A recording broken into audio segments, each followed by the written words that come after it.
অনেকের বাবা আমি থরসব বিল্লাল, অনেকের আব্বা কন্টেন্ট ক্রিয়েশন জগতে। কি ভাই, থরসব বিল্লাল নাকি আপনাদের আব্বা লাগে? কথা কি সত্য? সুটিয়ে লাল করে দেবো, নোংরামি বার করে দেবো। I'm your father, this type of man. I'm your father. ইংলিশটা কেমন বললো? হ ভাই, ইংলিশটা দারুণ হইছে, কিন্তু সারা জীবন আমরা ফাদার শুনছি, কোনদিন ফাদার শুনি নাই। আজকে আপনি তো প্রথম শুনলাম। হো কইবানি তো, আপনি তো আবার কক্সবাজারের হোটেল সার্ভিসম্যান ছিলেন, এর থেকে ভালো ইংরেজি পারেন না। ইংলিশটা কেমন বললাম? একটু ভুল ধরো, ভিউ হবে। ভুল তো আমি ধরছি, আর ভিউয়ের কথা কইলেন ওইটা তো ওই বই, কারণ এখন আমি থরসব লেউটারে নিয়ে কথা বলতাছি না। থরসব বিল্লালের ক্যারিয়ারে বলি, আমার ক্যারিয়ারে 100টা দেশের রাষ্ট্রদূতের সাথে আমার দেখা হয়েছে, কথা হয়েছে। খালি ভাই দেখা হয়েছে আর কথাই হয়েছে কইলেন, আপনি যে 10,000 টাকা দিয়া সার্ভিসটা দিছেন ওইটার কথা আর কইলেন না। 100টা রাষ্ট্রদূতের সাথে তুমি যদি সামনাসামনি দেখা করতে যাও, পুনর্জন্ম সম্ভব না। ভাগ্যে থাকলে হইতে পারে। না ভাই, আমাদের এত ভাগ্যের দরকার নাই, ওইটা আপনার মতো হোটেল সার্ভিসম্যানই পারবো।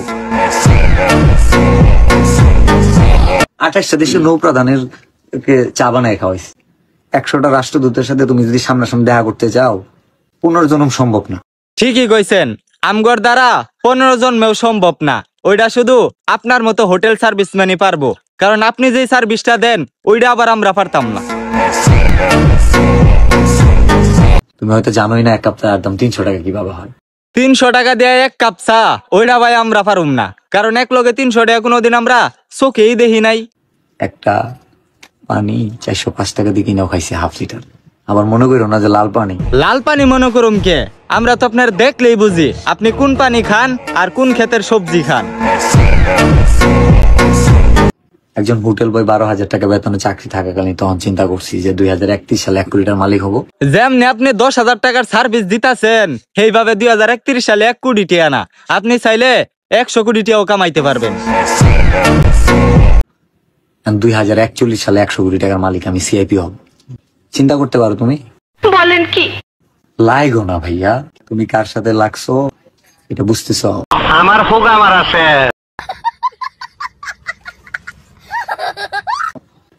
আমি যদি কালকে বলি যে তোমার অবয়বকে সাজায়া জুতা নিক্ষেপ করবে আমার ফ্যানরা, কয়েক লক্ষ ভিডিও আসবে, এটা বুঝো।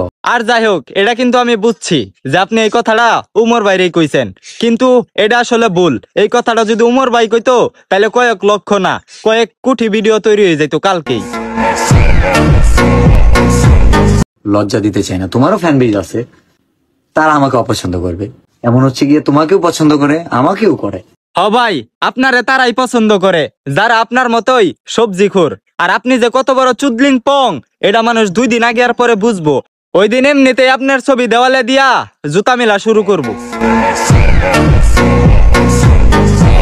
এখন আসি আসল কথায়। যারা বিল্লালরে পছন্দ করেন তাদের উদ্দেশ্যে একটা কথা, নাসা ভাইরে চিনেন না?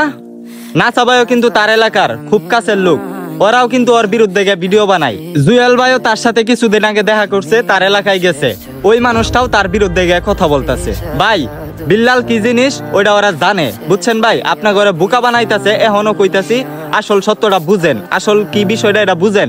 ওই যে কত বড় চিটার, ওই যে কত বড় বাটপার, এটা আপনারা 2 দিন আগে আর পরে বুঝবেন। একটা কোরআন শরীফও বাজারে বিক্রি হয় 400 থেকে 500 টাকা, সেইখানে একটা বই যেখানে টিকটকের ছন্দ দেওয়া, ওই বইটার দাম শুধুমাত্র ওই যে লেখা দিছে ওর যে অনুপ্রেরণার গল্প, এইটাই বিক্রি করতেছে 1000 টাকা। এটা আপনার ঘরে বোকা বানিয়ে নিন স্যার, আর কিচ্ছু না। এখনো সময় আছে, একটু আসল জিনিসটা বুঝেন।